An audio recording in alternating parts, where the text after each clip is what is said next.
Selanjutnya teman-teman, ketika kita sudah menginstal beberapa extension yang kita butuhkan, kita akan coba untuk membuat aplikasi kita yang pertama. Teman-teman bisa masuk ke sini ya, bisa lewat sini, view, common palette, terus ketikkan Flutter new project, terus kita pilih yang application ya. Nah, ini kita letakkan folder project kita.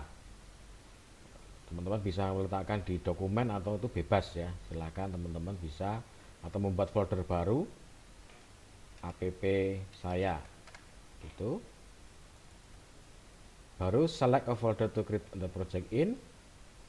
Lalu kita kasih nama Flutter project kita apa. Contohnya kita hari ini belajar training. Terus kita enter saja. Nanti Flutter akan mempersiapkan satu project baru. Kita tunggu dulu.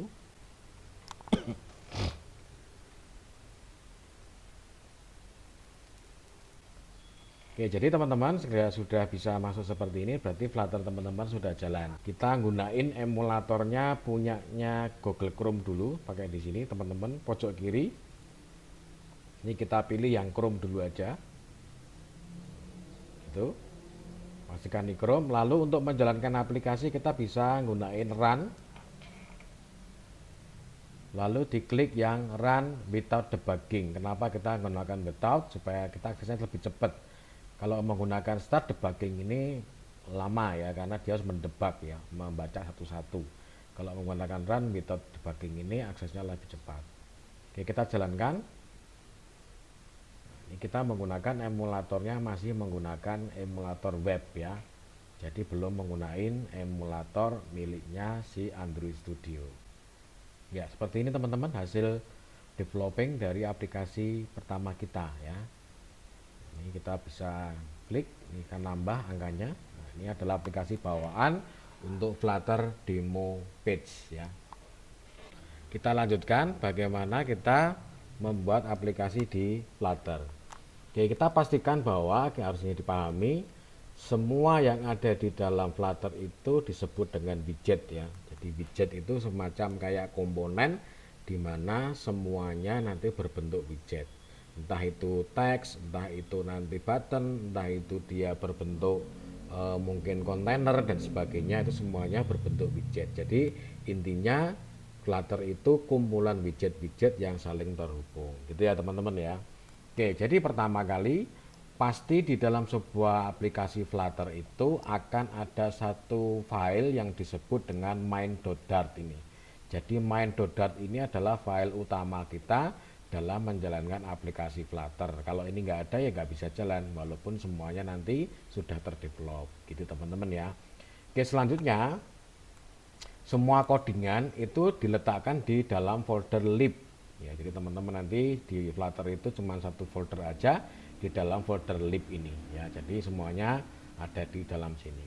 Oke, untuk mempermudah kita dalam mengelola aplikasi kita bisa memisah-misahkan sesuai dengan fungsinya, yaitu dengan membuat folder di dalam folder lib ini ya. Oke, yang pertama kita akan membuat satu halaman baru yang disebut dengan halaman home mungkin ya. Selanjutnya kita bikin di sini satu folder di dalam folder lib. Kita new folder saja, kita kasih nama page ya, atau halaman. Nah, di sini. Oke ya. Nah, page. Lalu di sini kita bikin satu file baru, kita kasih nama filenya, kita kasih home page.dart. Pastikan ekstensinya harus berbentuk dart ya, homepage.dart. Nah, kita kasih enter aja. Jadi di sini kita membuat satu folder page, satu file homepage.dart ya. Seperti itu. Oke, selanjutnya di dalam Flutter itu kita mengenal dua widget. Yang pertama itu disebut dengan stateless widget, yang kedua adalah disebut dengan stateful. Apa bedanya?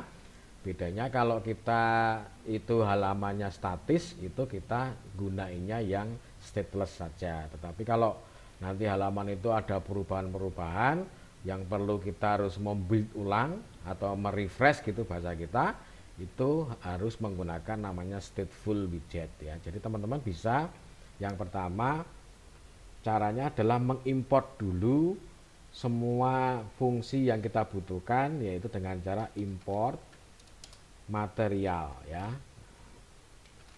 Nah, ini kita pilih yang ini, package material.dart. Kita enter saja.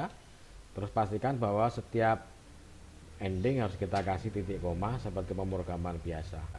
Oke, selanjutnya kita membuat kelas baru dengan cara ketikkan saja stf gitu ya. Kalau yang stateful, kalau yang dia stateless nanti tinggal diketikkan st, kita pilih yang ini. Nah, kita coba yang stateless dulu ya. Yang stateless widget dulu, kita enter. Nah, jadi teman-teman akan dibuatkan oleh Flutter coding standar seperti ini. Jadi teman-teman tidak perlu ngetik satu-satu ya. Kita kasih nama home page. Nah, gini aja. Nah, seperti ini teman-teman. Terus saya jelaskan dulu teman-teman sebelum kita lanjut.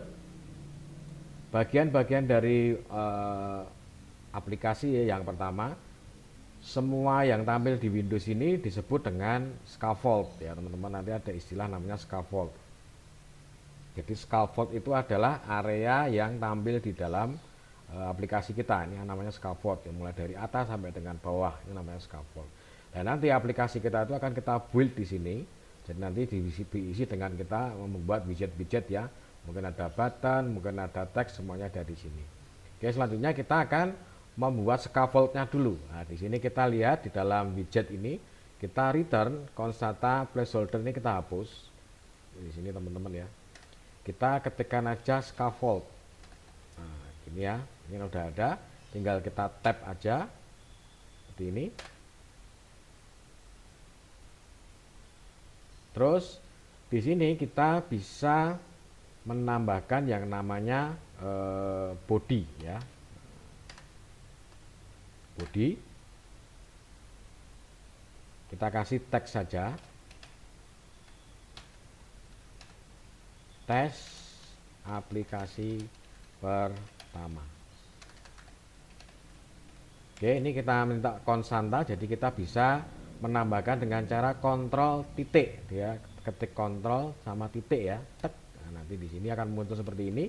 Kita tinggal menambahkan add constanta modifier supaya hilang notifnya tadi ya. Kalau teman-teman nano ya bisa langsung ketik aja cons gitu aja di depannya, sini boleh sama aja ya, dari situ. Oke, di sini kita ketikkan tanda titik 2. Nah, ini berarti akhir dari sebuah statement ya di sini teman-teman. Nah, kita save. Ini sudah jadi scaffold kita.